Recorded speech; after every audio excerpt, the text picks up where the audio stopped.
Hello, my friend. Today I will tell you another long-forgotten legend. Close your eyes and let the magic transport you to Middle-earth. Our journey begins.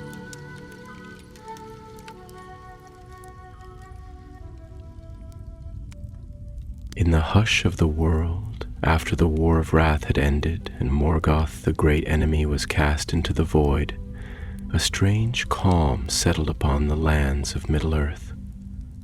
The stars hung heavy in the heavens, glinting like watchful eyes. The earth, scorched by wars long past, began to heal beneath the soft breath of time. Yet even in the cradle of peace, the seeds of shadow waited patiently in the loam of forgotten fear. Among the remnants of Morgoth's dark design lingered one of his most cunning servants, a being of cunning mind and terrible will, known in the elder days as Sauron, the Admirable. But in the tongue of men and elves, he would come to be known by another name, Sauron. He had not fled into the outer darkness as his master had, nor did he vanish into some forgotten corner of the world. Instead, he lingered, quietly, thoughtfully, like a serpent coiled in the grass, watching the warm-blooded wanderers walk by with unseeing eyes. For Sauron was different from Morgoth in one important way. He still longed for order. Order, not destruction. Structure, not chaos. But his vision of order was not the kind that grew from trust or compassion. It was a heavy order, rigid and absolute, shaped by the will of one. His will. For a time, he hid himself. The elves, weary from grief and proud in their wisdom, believed the great evils were behind them. They turned to the arts again, of music, of memory, of making. And Sauron, watching from the shadows, began to weave his new guise. Not as a tyrant, but as a benefactor. Not a destroyer, but a giver of gifts. He walked into the sunlight under a new name, Anatar, the Lord of Gifts. In this form, he bore beauty beyond the ken of mortal eyes. His hair shimmered like starlight on a river. His voice was as gentle as a harp string touched by moonlight. His words were wise but laced with subtle seduction. To those who still remembered the days of fire and war, he seemed a balm, a bearer of peace. It was the elves of Eregion who welcomed him first, for they were craftsmen, lovers of beauty, and builders of bright things. And none among them was more skilled or more curious than Celebrimbor, grandson of Feanor, the mightiest smith who had ever lived. To Celebrimbor, Anatar spoke of art that could preserve the world from decay. He spoke of crafting powers that could heal what was broken, that could ward against the slow dying of the light that all elves feared, and Celebrimbor listened. Together they worked in the great forges of Eregion, where hammers sang and golden runes danced in the heat of the flame. Rings they made, fair and shining, infused with power to heal, to protect, to endure. The rings of power they would later be called. And though Celebrimbor knew much, it was Anatar who taught him the secret fire, the deep lore that made the rings truly mighty. But Sauron, Anatar, kept one craft for himself alone. In the blackened land of Mordor, under the shadow of the smoking mountain, he forged in secret a master ring, into which he poured the greater part of his strength. A ring to command all others, one ring to rule them all. And so it was that the tale of the Second Age took a darker turn. For when Sauron placed the ring upon his finger, intending to bind the other rings and their bearers to his will, the elves perceived his treachery. They cast off their rings and hid them. Celebrimbor, heartbroken and furious, realized the terrible deceit. In that moment, the piece of Middle-earth fractured like glass beneath a hammer. Yet before the war began, there was still a breath, a trembling pause in the great unfolding. The wind stirred uneasily in the trees of Lindon, where Gil-galad ruled with stern wisdom. In the halls of Númenor, mighty men turned their gaze eastward, curious of what whispered in the shadows beyond the sea. But Sauron was not idle. He saw the elves' resistance, and he responded with fire. Eregion fell, its forges shattered, its streets blackened by war. Celebrimbor stood alone atop the tower of Ostin Edil, defiant. He refused to reveal where the 3 elven rings had been hidden, and for this he was captured, tormented, and slain. His lifeless form was used as a banner, a cruel message to the free peoples of Middle-earth. And from Mordor, Sauron's power surged like a rising tide. But the world would not yield so easily. The men of Númenor, those great mariners blessed by the Valar with long life and wisdom, took heed of the growing darkness. Elendil the Tall, faithful among the faithful, spoke to his sons of a shadow returning. And in time Sauron's reach would extend even to their distant island, setting in motion a tale of pride, of fall, and of ruin. But that is a story for another breath in the telling. For now, let the stars settle softly above the ruins of Eregion. Let the wind carry the last echo of hammer on anvil, the memory of light before the long shadow. And as you drift into sleep, remember, not all who offer gifts come with clean hands. The darkness, it seems, always knows the shape of longing, and it speaks in voices sweet as honey, soft as twilight, and cold as forgotten stone. It was said that the lands of Eregion before their fall shimmered with a kind of golden dusk, even under full daylight. A subtle veil that fell upon the trees and towers, not of shadow, but of memory, as though the very air remembered a time before the world grew weary. The stone of the streets was smooth and pale, flecked with veins of silver and blue, as if the bones of the land bore traces of starlight. And the forges, the forges sang like living things.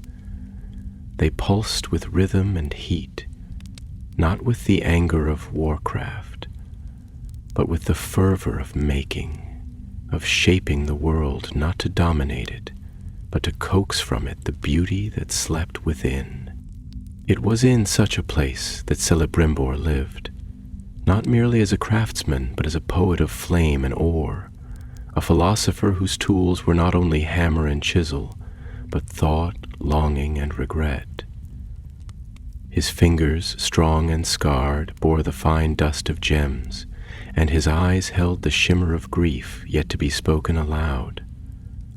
He was of the house of Feanor, and though he rarely spoke of it, the legacy of that name trembled in his blood like a song half remembered, half feared. One evening, as the sun sank low beyond the misty mountains, casting long, melancholy shadows across the courtyards of Eregion, Celebrimbor stood upon a balcony carved of white stone, looking westward, where the sky bled red and orange into the encroaching dark. The wind was soft, but it carried with it the scent of forge smoke and distant pine, and something else, something faintly sweet, like old wine turned bitter. He was not alone.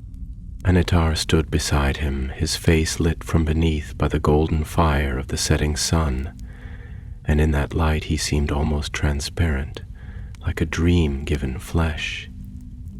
His voice, when it came, was gentle, like a reed stirred by water.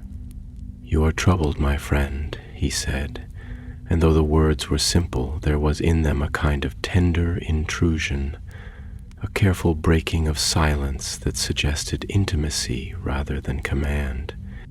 Celebrimbor did not answer at once. His gaze remained fixed on the horizon, where light and dark met in quiet struggle. When he finally spoke, his voice was slow and deliberate, as though each word had been carved from stone.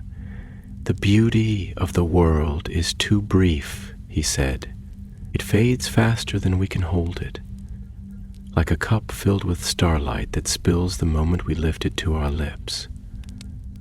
I have spent my years preserving what can be preserved. Songs in silver, memory in jewels, but even stone wears down beneath the tread of time. Even fire forgets how to burn." Anatar turned his eyes toward the same horizon, his expression unreadable. "You speak of impermanence as if it were a wound," he said, "but is it not also a gift? The fleeting nature of beauty gives it its poignancy, its preciousness. If all things lasted forever, would we value them as we do?" Celebrimbor laughed, but there was no joy in the sound. "Spoken like one who has never watched a friend die or a forest wither into ash. We elves, we do not die easily, it is true, but we are not untouched by loss. We remember everything. That is our gift and our burden." He turned then, looking at Anatar with eyes that glinted like steel beneath frost. "You promise preservation," he said, "a way to make this world endure, to hold its beauty still as one holds a leaf in amber. But even now I wonder, what is the cost of such preservation? What is the shape of the hand that holds the world still? Is it a hand that cherishes or one that clutches?" Anatar's smile was soft, and he stepped forward, placing one hand lightly on the balustrade. The stone, touched by his palm, seemed to warm slightly, a faint glow spreading outward like breath on glass. "Must love and control always be at odds?" he asked. "Can one not hold a thing tightly and still revere it? A parent restrains a child from wandering into fire. A sculptor strikes stone to reveal the form within. Power is not always cruelty. Sometimes it is care. Sometimes it is clarity." The wind stirred again, cooler now, brushing Celebrimbor's cloak and carrying with it the scent of cold metal. He shivered, though not from chill. His voice, when it came, was barely more than a whisper. "You speak beautifully," he said, "too beautifully. There is something behind your words, something I cannot see but feel, like a mirror that shows only what you wish me to behold." Anatar turned his gaze upon him fully then, and for the first time there was something unguarded in his face. Not vulnerability exactly, but something like sadness, deep and old and buried beneath many layers. "You see more than most," he said softly. "More than I would like. That is why I came to you, Celebrimbor, because you understand, because you too carry a fire that burns brighter than reason, because you have the courage to shape the world, not simply inherit it." The sun had slipped below the mountains now, and a hush fell over Erygion. The sky deepened into indigo, and stars began to appear, shy and blinking in the twilight. The torches along the outer walls flickered to life, and the forge fires, visible in the distance, pulsed like the slow, steady heartbeats of sleeping giants. Celebrimbor looked out once more, and something in his shoulders seemed to settle. "If what we build is to last," he said at last, then it must be rooted in truth, not illusion, not domination. Let us make things that sing of life, not of fear." Annatar nodded, and his voice was as smooth as silk sliding over stone. "Then let us begin." But the stars, watching from above, did not move. They blinked, silent and cold, and perhaps, if one listened very carefully, sighed. For in the forge of friendship, sometimes it is the smallest crack that heralds the breaking of the whole. The night deepened, and the stars in their ancient procession wheeled silently above the lands of Eregion, pouring their cold silver upon the stone towers and leaf-laced arches of the elven city. The forge fires still glowed, but now their warmth seemed a distant echo of the sun's vanished heat, and the wind, once soft and fragrant, began to take on a sharper, more somber tone, as though it too had overheard the words spoken on the high balcony, and now whispered them to the darkened trees. The mountains in the east brooded in silhouette, their jagged crowns cutting into the velvet of the sky like black thorns, and the valleys below seemed to hold their breath, as though waiting for some unseen hand to stir the quiet surface of things. Celebrimbor did not sleep that night, nor did he return to his chambers of carved wood and woven light, where the ivy clung to the windows and the scent of fresh parchment lingered in the air. Instead, he walked the long colonnades of Ostin Edhill, the great city of the jewelsmiths, where the moonlight fell in long strips across the white stone, and his footsteps echoed like distant bells in a vast and empty hall. The city was not truly empty, of course. The elves did not slumber as men did, and their lives moved in a rhythm of twilight labors and midnight songs.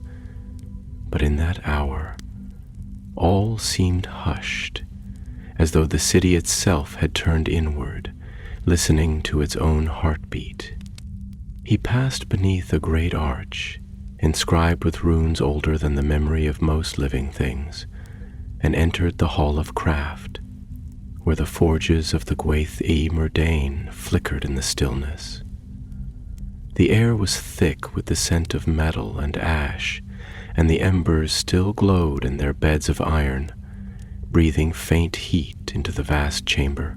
Shadows danced across the walls, shadows of tools, of helms half-forged, of statues that stood with outstretched hands, as though offering something they themselves could not name. It was here that the great works had been wrought, the rings of healing, the amulets of light, the chains that bound wind to stone and song to silence, and it was here that the seeds of trust had been sown, carefully with the tenderness of kinship and the blindness of hope. Annatar stood in the heart of that great hall, not at the forge itself, but at a stone table covered with diagrams and tablets, his head bent low, a strand of golden hair falling across his brow. He did not look up when Celebrimbor entered, nor did he speak at once, and the silence that hung between them was not empty, but filled with an unspoken intimacy, like the silence between two friends who have begun to wonder whether they truly know one another at all. At last Celebrimbor spoke, his voice low and reflective, like water moving beneath ice. "There is a question that haunts me, Annatar, though I have not dared to name it aloud. It has taken root in me, slowly, like ivy creeping up the walls of an old house, and now I find it in every corner of my mind. I must ask it, though I fear the shape it may take when spoken." Annatar looked up, his expression unreadable, his hands resting lightly on the edge of the table. "Then ask it, my friend," he said, and his voice was calm, but beneath that calmness was a tension, like the still surface of a lake above a deep and roiling current. For truth, even when painful, is better than the sickness of doubt unspoken. Celebrimbor approached slowly, the hem of his robe whispering over the stone floor, and he rested his hand on the table's surface, where the blueprints of the ring still lay unfurled, like the dreams of a world not yet born. He did not look at them. He looked at Annatar. "Why do you give us so much?" he asked. "Why do you speak of healing, of preservation, of unity, and yet never speak of your past? You tell us that you come from the West, that you were once a servant of the Valar, but your story is like a tapestry with the central image cut out, beautiful in its patterns but hollow where it matters most. I have given you my trust, Annatar, and my art, but I begin to wonder if I have given you something more, something I did not mean to part with." There was a pause, long and brittle, and the only sound was the soft pop of embers cracking in their bed. Then Annatar stepped forward, slowly, and his gaze, when it met Celebrimbor's, was shadowed with a strange sorrow. "I did not mean to deceive you," he said, "but there are truths that cut more deeply than lies. I was indeed a servant of the Valar long ago, in the time before the sun was kindled. I was Myron then, a being of order and harmony, drawn to patterns, to symmetry, to the music of the world when it was still new and perfect. But the world fell, Celebrimbor. It fell into chaos and fire and blood, and I saw in the designs of the Valar not wisdom, but hesitation, not mercy, but stagnation. They let the world suffer rather than impose their will upon it. They called it freedom. I called it abandonment." He turned away then, his hands clasped behind his back, and his voice grew quieter, more intimate, as though he were speaking less to Celebrimbor and more to the silence that surrounded them. "I did not follow Morgoth for love of cruelty or thirst for destruction. I followed him because he acted, because he would remake the world rather than watch it rot. And when he fell, I saw that he too had erred. He sought domination through terror, and that is not order, it is Annatar turned back, and there was a terrible beauty in his face now, something that shimmered on the edge between revelation and despair. So I took another path. I returned in another form, not to conquer but to guide. I chose a different mask, not to hide from truth but to make it bearable. I offer you gifts, Celebrimbor, because I have learned that power given freely is more potent than power taken by force. I wish to preserve this world, not because I love its flaws, but because I dream of what it could become, and I need your help, your fire, your purity of purpose." Celebrimbor stood in silence, the weight of those words pressing upon him like a mantle of iron. He did not speak for a long time, and the shadows shifted slowly across the floor as the forge fires dimmed, leaving only the dull red glow of coals beneath ash. Outside, the wind rose, rattling the high windows, as though the world itself stirred uneasily in its sleep. "I believe you mean what you say," Celebrimbor whispered, "and that is what frightens me. In the deep hours of the night, when even the stars seem to dim with weariness and the world exhales in long, silent breaths, the halls of Austin Edil slumbered beneath a sky veiled in drifting mist. The city, usually vibrant with the quiet labors of the elves and the soft harmonies of their songs, now stood as still as a memory etched in stone. The moon hung pale and watchful above, its face like a forgotten coin of silver lost in the great vault of heaven, and its light filtered through high arched windows and delicate trellises, casting elongated patterns upon the marble floors, patterns that moved with the sighing wind, like the fleeting remnants of dreams not yet fully departed. Within the forge halls, where once hammers rang in joyous rhythm and molten gold flowed like sunlit rivers, the air was now heavy with ash and old heat, the scent of iron and soot mingling with the faint, almost imperceptible fragrance of withered laurelin blossoms from the courtyard beyond. The fire pits had burned low, their embers a dull, brooding red, pulsing faintly in the darkness like the hearts of sleeping dragons. The stones of the floor, once gleaming with polish, were now marked with the sooty impressions of many footfalls, each one a silent witness to the birth of wonders, and perhaps, unknowingly, to the forging of sorrow.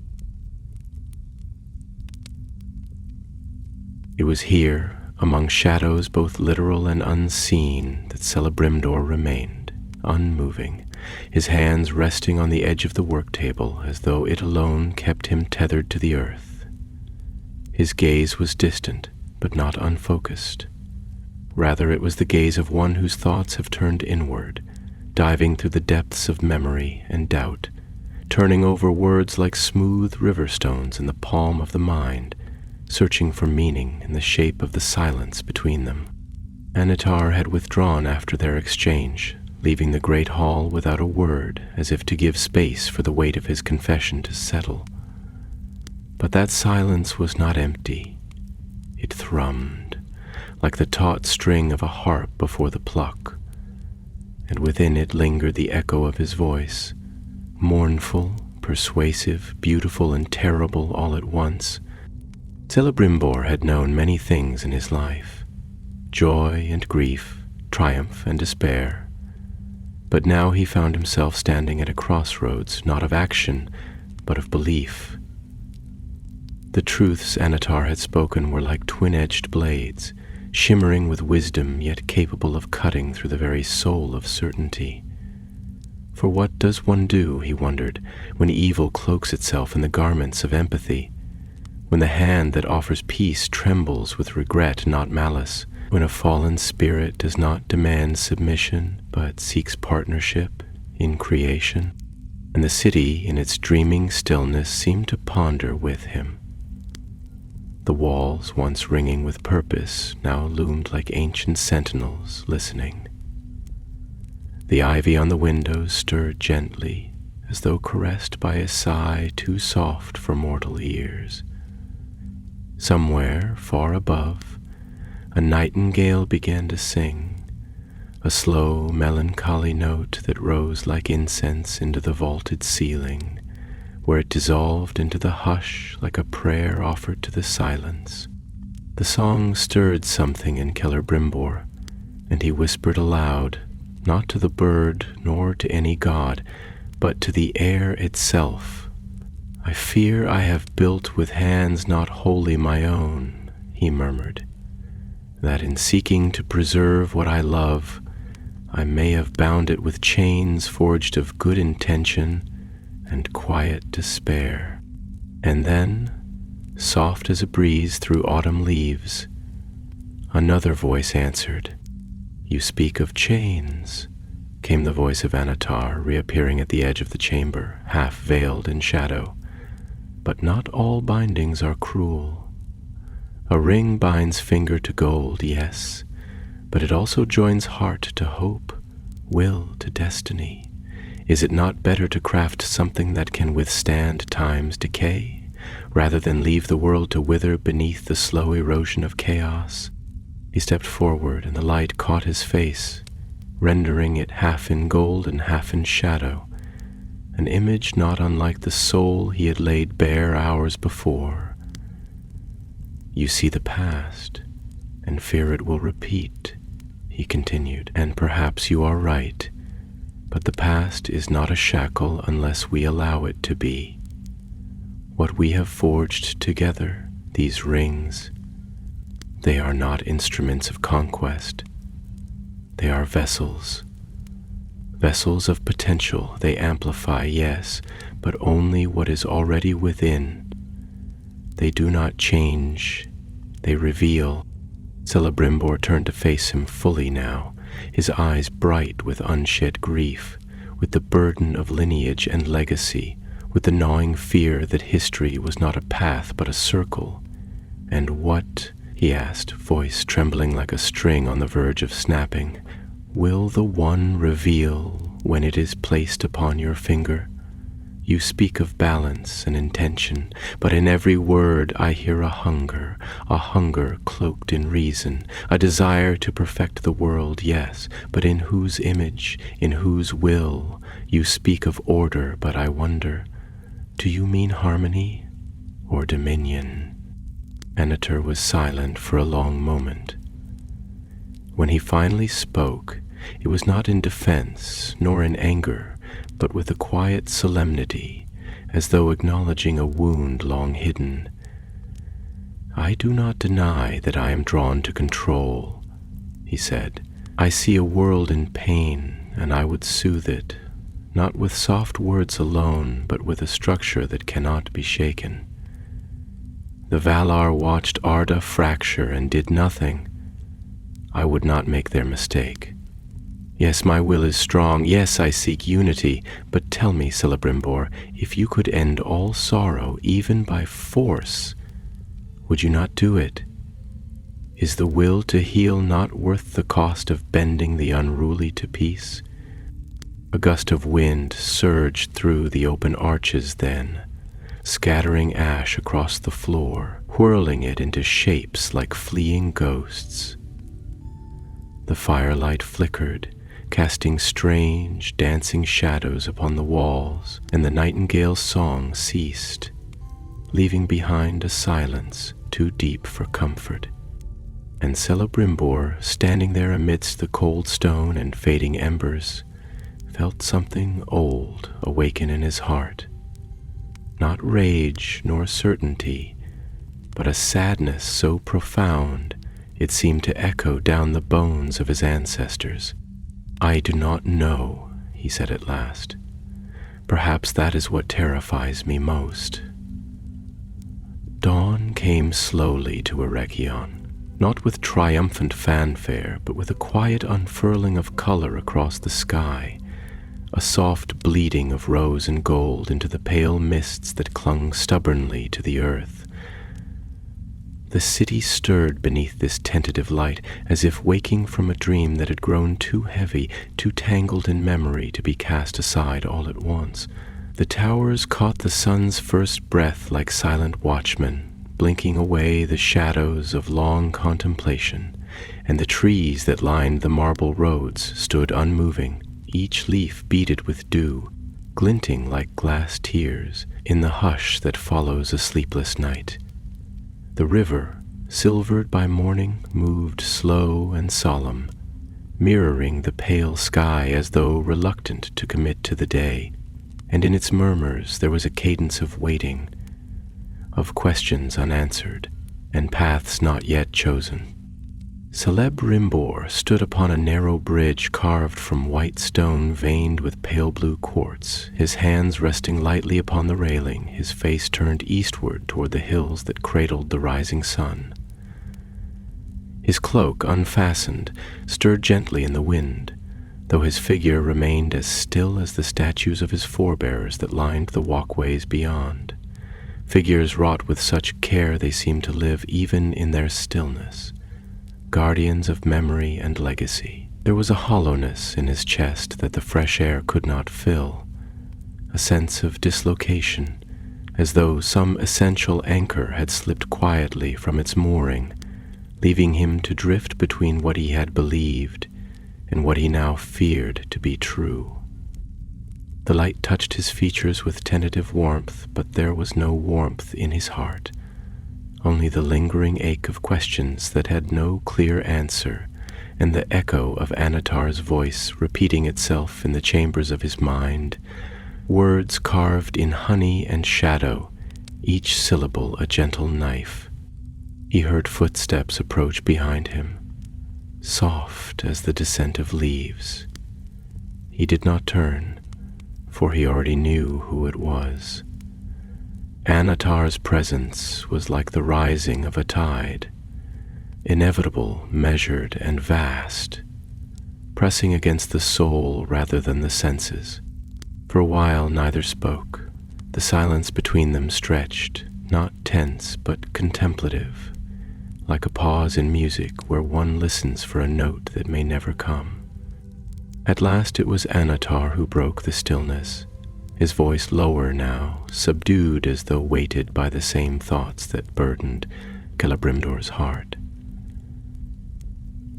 "There is a grief that settles over those who create," he said, "a silent despair that comes not from failure, but from the knowledge that no creation is immune to time.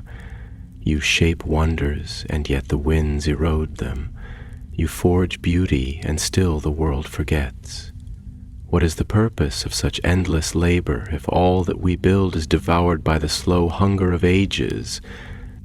Celebrimbor's fingers curled around the stone rail, and when he spoke, it was with a trembling composure, a voice shaped not only by reason, but by a heart that had watched too many sunsets pass without promise.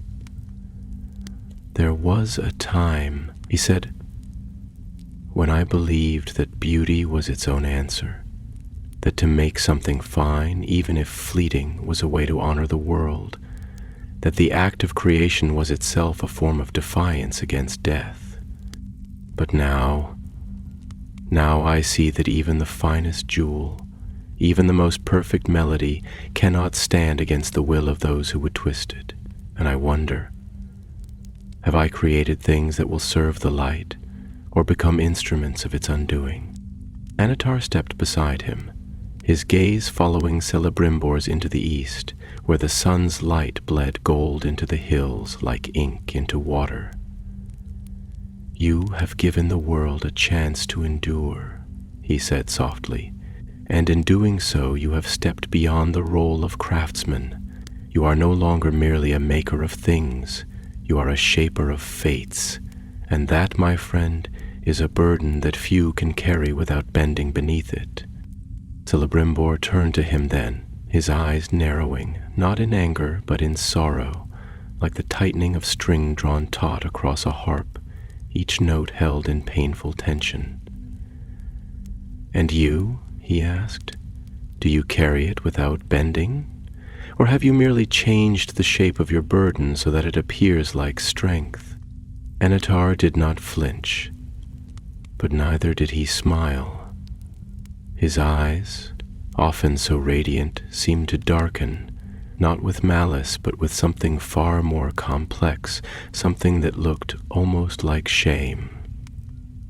"I have bent," he admitted, "and in bending I have learned to wield my sorrow like a blade. I do not seek peace because I am at peace. I seek it because I remember what the world looked like when there was none.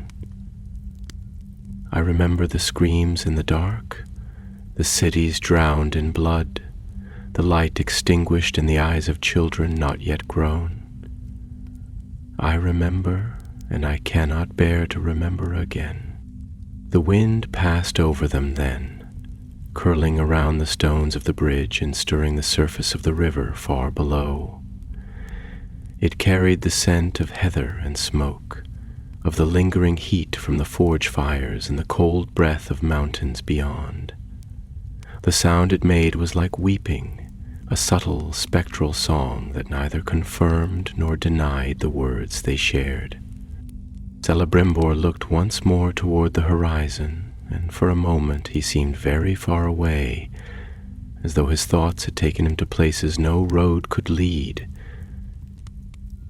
"There is something in me that wants to believe you," he said, "that sees in you not the shadow of Morgoth, but the glimmer of Mehron, that spirit of flame and form who once loved order not for power but for beauty.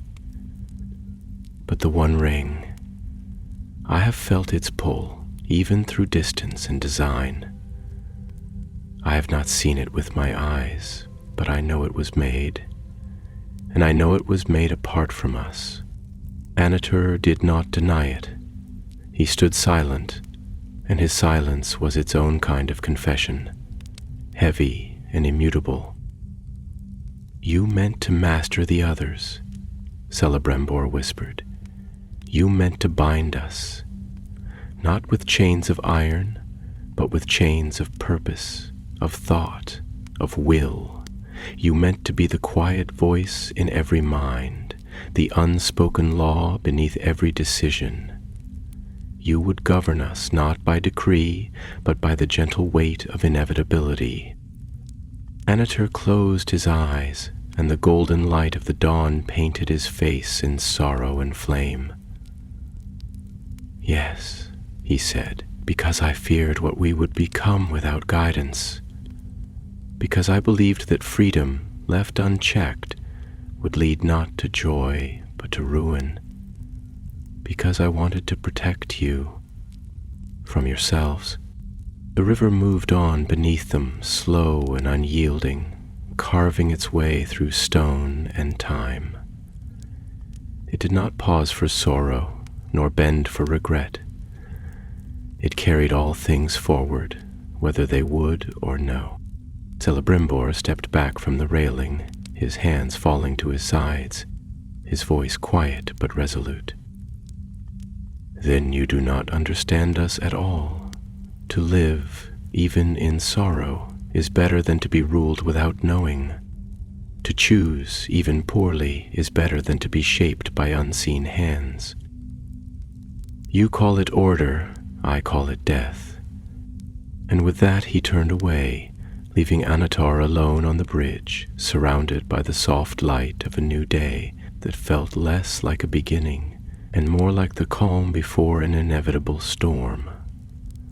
The days that followed were heavy with the silence of things unsaid, a silence that thickened the air in Eregion like morning fog in the hollows of a forgotten valley, wrapping around towers and doorways, slipping beneath the eaves of the forges, and settling into the stone with the quiet patience of regret. The elves, though immortal and long-suffering, were not immune to the subtle tremors of dissonance, and they moved now with a restraint that had not been there before, as if the very halls had begun to murmur secrets into their pointed ears, and the wind, which once sang through their high windows in joyful harmonies, now carried with it a warning note, faint, discordant, but growing stronger with each passing hour. Even the forges, those mighty hearts of Ostin Indil, began to beat more slowly, their flames less eager, their voices less jubilant. The hammers still fell, but their rhythm no longer danced, no longer told stories in their ringing tones. Instead, they struck with a measured hesitance, as if questioning the hands that wielded them. The walls, once bright with banners and carvings of green trees and bright stars, seemed to recede into the dimness, their grandeur dulled beneath the weight of an unseen cloud.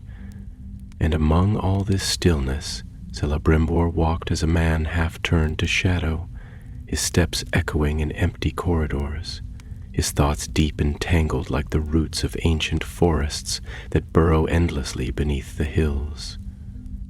He sat alone often now in the chamber where the 3 rings had been hidden away, not touched, not worn, not wielded, but watched over like slumbering spirits, delicate and potent, coiled like serpents of fire and starlight within their silver-lined caskets. They were beautiful, almost unbearably so. Narya, the ring of flame, its heart like a living ember suspended in time. Tenya, the ring of water, its band of mithril cold as moonlight, its gem like a shard of frozen starlight caught mid-fall. And Vilya, the ring of air, whose sapphire burned with a calm, steady brilliance like the sky before a storm. Celebrimbor had made them after Annatar's departure, made them in secret, made them with a hand driven by purity, by hope, by something that ached to remain untainted by deceit. And yet, the echo of the forging of the One was there, faint but undeniable, like a distant thunder in clear weather, a sound you could pretend did not exist, if you were afraid to look at the horizon. It was in this chamber, dimly lit by crystal lanterns whose light flickered like memories, that Elrond came to him. Elrond half-elven, young in appearance though ancient in blood, his eyes bearing the quiet strength of many sorrows, his presence always a kind of calm, as if he carried within him a piece of the silence that follows the ending of songs. "You are weary," Elrond said after a long moment of quiet, standing just beyond the circle of lantern light. "And you have not spoken of what troubles you. Not truly, not to any of us." Celebrimbor looked up, and for a long time he did not reply. When he did, his voice was roughened by sleeplessness and the erosion of certainty. "How does one speak of doubt?" he asked. "When it hides itself in the shape of wisdom, how does one condemn a gift when it comes wrapped in beauty, when it sings the songs of healing and unity? I look upon what we have wrought, and I see splendor, but I feel the edge of a blade beneath the gold. I fear we have made something that reflects not only the light of the world, but its longing, its desperation. And that is a dangerous mirror, Elrond." Elrond stepped closer, and the light touched his face, revealing lines carved by grief too vast for mortal hearts. "There is no creation untouched by its maker's spirit," he said, "and no spirit, however noble, is free from sorrow or shadow. But it is not the presence of darkness that defines a thing. It is how we guard against its hunger. You forge these rings not to rule, but to preserve. That is their nature, and if Sauron, if Anatar, crafted another with darker purpose, then it is not your failure, but his." Celebrimbor rose, slowly, his fingers brushing the casket of Nyanya as if to assure himself that it remained real, untouched. "And yet I did not stop him," he said. "I welcomed him. I learned from him. I shared with him the secrets of our craft, and I did so not blindly, but with hope. That is what I cannot forgive. Not the mistake, but the hope. Because hope, when betrayed, becomes a poison more bitter than despair." He moved to the window then, looking out over the city. The morning had advanced, but the light remained pale, subdued, as though the sun itself had dimmed to watch what unfolded in these quiet streets. The people of Eorigion moved like figures in a tapestry, graceful, slow, purposeful, but there was tension in their posture, a growing awareness that something had shifted, that the harmony of their days had been subtly broken, and that the music, though still playing, had lost its key. Elrond joined him, standing in silence for a long time before speaking. "What will you do?" he asked softly. "I do not know," Celebrimbor whispered. "Part of me wishes to destroy them, to unmake the rings before they can be touched by the shadow that now reaches toward them. But part of me still believes they might be a light against the dark, that they might yet sing a different song." Elrond's voice was gentle but steady. "Then hide them. Hide them far from his reach, and trust not the fire of vengeance, nor the lure of certainty. Give them to hands that will guard them, not wield them, and let their power be not in dominion, but in silence, in the quiet resistance that endures, not through force, but through hope." Celebrimbor looked at him, and in his eyes was a sorrow too old for tears. "You speak of trust," he said, "and yet, what trust remains in a world where even beauty can be a trap? Where even gifts are laced with chains?" And Elrond answered, "Then trust not the world, nor even yourself. Trust only in the choice to do what must be done, without hope of reward or certainty of outcome. That, too, is a kind of faith. And the wind outside, stirring the leaves of the trees with long, wandering fingers, seemed to pause for a moment, as though in solemn agreement. The sky above Eregion had grown pale and strained, washed not with the luminous silver of moonlight nor the vibrant gold of sun, but with a wan, colorless light that seemed neither day nor night, a kind of liminal hush that settled upon the land like a shroud of breathless stillness before a great storm. The trees, which had once rustled with a music of their own, now stood as motionless sentinels, their leaves dulled, their boughs heavy with a silence that was more than absence of sound. It was the presence of something unsaid, something unformed, yet deeply felt, like the weight of a truth not yet spoken. The wind that crept through the hills no longer danced, but whispered, low, persistent, urgent, as if it carried warnings too ancient for words, murmuring them into the stone and earth in the secret tongue of the world itself. Within the central hall of Ostin Edel, the great gathering place of the Gwaethe Myrdain, the lamps had not been lit. Celebrimbor sat alone upon the steps that once led to a dais where songs of welcome were sung, where riddles had been exchanged and laughter flowed like water. Now those shadows pooled in the corners, curling like smoke beneath the carved arches, and the silence clung to the walls like old dust. It was a place made for light and voice, and it ached in their absence.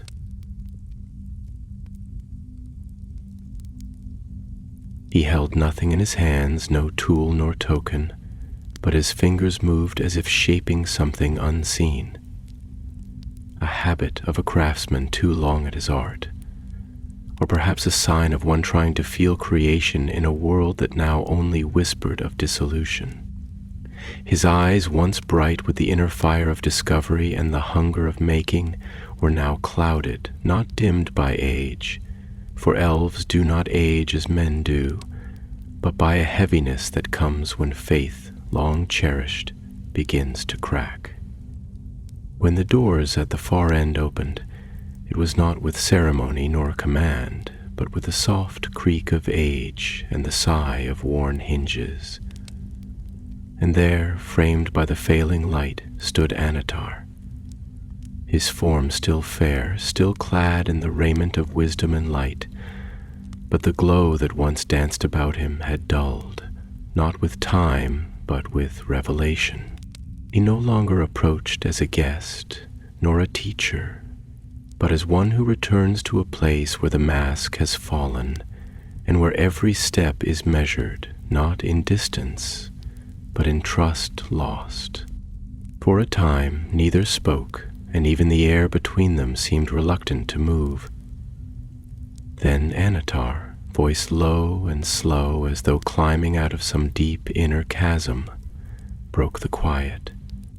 There was a time, he said, when I believed that harmony could be imposed, that the discord of the world, the wildness of choice, and the cruelty of time could be silenced like a storm beneath a dome of iron. That if one shaped the pattern tightly enough, bent the lines just so, the world would cease to bleed and pain would have no more voice. He stepped forward, his feet echoing on the stone like the memory of a heartbeat. But now I see that even the most perfect design cracks when life moves through it, that the world is not a thing to be sculpted and sealed, but a fire that breathes in darkness and light both. I thought I could guide that fire. I thought I could tame it, but fire does not yield, it transforms. Celebrimbor lifted his eyes, and there was no hatred in them, only an old, tired grief that seemed to look past Annatar's face, into something far beyond. His voice, when it came, was like the wind that stirred fallen leaves, soft, restless, and steeped in memory. "And what will you do now?" he asked. "Now that the fire has burned your hand, will you still seek to hold it, to shape it into a lantern and force it to shine only where you command? Or will you let it burn free and accept that you cannot unmake the world's sorrow with rings and will and whispers?" Annatar said nothing for a moment, and in the quiet that followed, the wind outside rose and pressed against the great windows, howling with a sound like the weeping of distant voices. Then, finally, he spoke, not with the voice of the seducer or the teacher, but with the naked tone of one who stands upon the edge of ruin and sees his reflection in the abyss. "I do not know," he said. "What I have become is bound to what I once was, and I can no longer tell which thread began the weaving. I came to Middle-earth with the fire of purpose, with the belief that I could heal what Morgoth broke, but I became enamored with my own design, with the elegance of control, until I mistook it for truth. I see that now, and yet I cannot let go. Not entirely, not yet." The light in the hall dimmed further, as clouds gathered outside like cloaks of mourning. Celebrimbor rose slowly, his gaze locked to Annatar's, and for a long moment it seemed as though time itself had narrowed to this space, this breath between two hearts that once walked together, but now stood on opposite shores. "I forgave you once," Celebrimbor said quietly, "not in words, but in action. I gave you my trust because I believed that even fallen stars could still burn with purpose. But now I see that your light, however fair, was never meant to warm, only to blind. You gave us gifts, yes, but those gifts bore your mark. They were never free." Annatar stepped closer, but not too close. There was something in his posture now, not humility but restraint, like a blade that chooses not to strike though it hungers to move. "Then tell me," he said softly, "is it too late to undo what has been done?" Celebrimbor looked at him for a long time, and in that gaze was the weight of every ring forged, every word spoken in hope, every silence shared in secret doubt. "I do not know," he answered, his voice barely above a breath. "But I fear that question may no longer belong to us." And above them, the wind found its voice again, not as a whisper this time, but as a cry that curled around the spires of the city and echoed into the vast, uncertain dark beyond. The storm did not come all at once, as in the tales of wrathful skies and sudden cataclysm. It came slowly, as a shadow gathering in the corners of a once bright chamber, as a distant hum becoming a roar over time, as a hush in the soul before the soul breaks. In the high towers of Ostin Edil, where once lanterns burned with blue fire and the scent of lavender and silverwood drifted through the carved colonnades, the air had grown cold and bitter, not merely with the approach of winter, but with the taste of betrayal, and the hallways seemed longer now, the light more fleeting, as though the city itself recoiled from what it now knew of itself, as though stone and leaf alike had become unwilling accomplices in the tale that had unfolded within their bounds.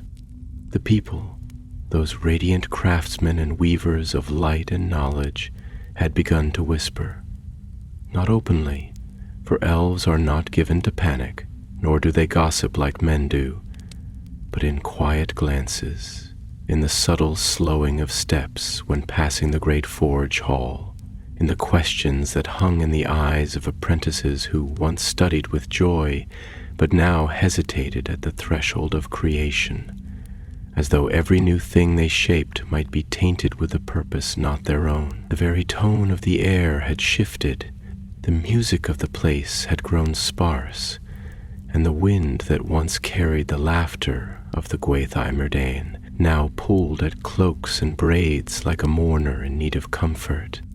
Celebrimbor stood upon the great eastern wall, overlooking the wild lands that stretched toward the mountains, lands that had once felt distant, a far shore of stone and smoke where few dared wander. But now Mordor loomed not just in geography, but in thought. The name whispered itself like a cold breath through his mind, accompanied always by that other name. Anatar, no longer fair, no longer masked, but Sauron, revealed, the Lord of Gifts, unmasked as the Lord of the Ring. His hands, gloved against the chill, rested on the stone parapet, but he did not feel its roughness. He saw only the horizon, where clouds hung low like the bellies of great beasts, bloated with thunder and darkness, and the sky wept in narrow slants of rain, too far to touch, yet close enough to feel. And though the wind tugged at his robes and spoke in his ears with the voice of old forests and older fears, he heard only the echo of that final conversation, that final truth which had shattered the bond he once held so dear. Behind him came the soft footsteps of Elrond, and they did not break the silence, but rather joined it, like a harmony woven beneath a melody too old to forget. "You have sent the three away," Elrond said, though it was not a question. His voice was low and steady, like the deep current of a river that cuts through stone not with rage, but with patient purpose. "I had no choice," Celebrimbor replied, and his voice was hollow but not empty. It carried within it the weight of grief honed into purpose, of love refined into resolve. They must be beyond his reach. If he cannot possess them, he cannot bend them. If he cannot touch them, he cannot corrupt them. Elrond came to stand beside him, his eyes also turned to the east, and for a time they stood without speaking. Then he asked, "And the others?" Celembror's eyes narrowed slightly, the wind tossing strands of his hair across his brow. "The lesser rings remain. He took them, or he will. He sent emissaries, monstrous things cloaked in fair skin, to reclaim what he considers his, rings of flame, of shadow, of hunger disguised as gift. And the kings of men, they will take them. They will think themselves blessed, and they will not understand, not until the metal has etched itself into their bones, not until their souls are no longer their own." There was a silence after that, broken only by the wind, which rose in gusts and scattered leaves across the stone, like pages of an unfinished tale. Then Elrond spoke again, his voice softer still. "You blame yourself." "I do," Celebrimbor said simply, "for I am to blame." He turned now, facing Elrond, his face drawn, eyes rimmed with sleepless nights and sorrow unspent. I opened the door. I invited him in, not by ignorance, but by hope. That is what wounds me most deeply. Not that I was deceived, but that I longed to believe him, that in all my wisdom, all my craft, I still sought a voice to echo mine, a mind to match mine in fire and clarity. I found it in him, and that fire has consumed us both. Elrond placed a hand on his arm, gentle but firm. You are not alone in your longing. Even the wisest fall prey to hope, and even in this, especially in this, you have shown more courage than most would ever dream of. You faced him not as a warrior faces an enemy, but as a brother faces betrayal. And still you stood. Celebrimbor's breath caught, not from cold, but from the sudden ache of hearing, at last, a truth that did not accuse. He looked away, back to the east, where the shadow gathered thick like the breath of some slumbering beast. "You will come," he said, "not as Anatar, but as Sauron unveiled. And he will not ask this time. He will take." Elrond nodded, his gaze darkening. "Then we must be ready." Celebrimbor closed his eyes for a moment, and when he opened them they were not empty, but filled with something clearer, harder. Not vengeance, but purpose. Then the city must be warned, the people prepared. The forges turned not to art, but to arms. The sky gave a low growl of thunder, distant but insistent, and the wind, once playful, now tore at the banners atop the towers like a herald of doom. And so it came, not like a wave of sudden fire, nor with the clamorous thunder of breaking sky, but as a slow, inexorable unraveling, like the thread of a great tapestry pulled quietly from its edge, unnoticed until the shape of the world itself began to distort. The winds from the east, once merely cold and swift, now carried with them the scent of iron and ash, of something burned long ago but never forgotten, of old wounds reopened and made raw again. The mountains beyond the plain, black against a bruised sky, seemed to swell in stature, looming not by distance alone, but by presence, as if Mordor itself had stretched out a hand unseen, its fingers long and grasping, casting a shadow not of light obstructed, but of will imposed. And in the forests at the edges of the world, birds flew in patterns that did not follow the wind, and even the rivers began to slow, as if the water, too, had begun to listen for footsteps approaching from the dark. Within the white-walled city of Ostin Edil, the last of the songs had faded. The forges now roared not with joy, but with urgency. Their flames no longer danced, they howled, as if they too knew what was coming and did not wish to be part of it. Hammers rang like warning bells, shaping swords and armor with relentless rhythm, and the once delicate hands of the Gwaithai Merdane were now calloused and stained with soot, their grace turned toward grim necessity. No longer did the lamps shine with soft hues of sapphire and pearl.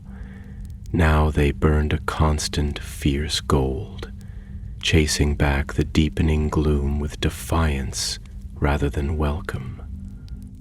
Celebrimbor stood at the center of it all, a figure more statue than living flesh now, his face gaunt with sleepless nights and a heart burdened with too many choices, none of them clean.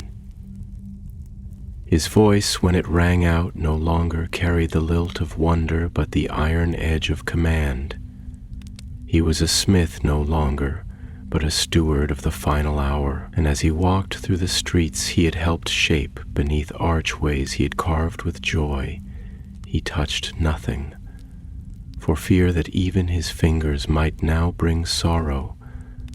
He had sent the three into hiding, entrusted them to those beyond the reach of shadow, and in so doing had severed the last living thread between what he had hoped to preserve and what he must now defend. It was in the great tower, beneath the dome where the stars had once been painted in silver leaf, now dulled and peeling with the slow corrosion of despair, that he met Anatar for the last time. But Anatar was no longer Anatar, and though his face was still fair, it bore now the stillness of a mask long worn, no longer a disguise, but a truth revealed through repetition. Sauron stood in the hall like a wound that would not close, and the very air around him seemed thinner, harder to breathe, as though the world itself resisted his presence, but could not cast him out. They stood in silence for a long moment, two creators, two visionaries, two brothers in fire, now turned strangers in ash. "It did not have to end this way," Sauron said at last, and his voice, though calm, carried with it a hollow echo, like a harp with broken strings. "You could have joined me still. Even now, with all that has passed, there is room for unity. We are not so different, you and I. We both seek to preserve, to build, to shape the world into something better. Why throw that away for pride?" Celebrimbor looked at him, and for a moment, something in his face softened, not in forgiveness, but in mourning.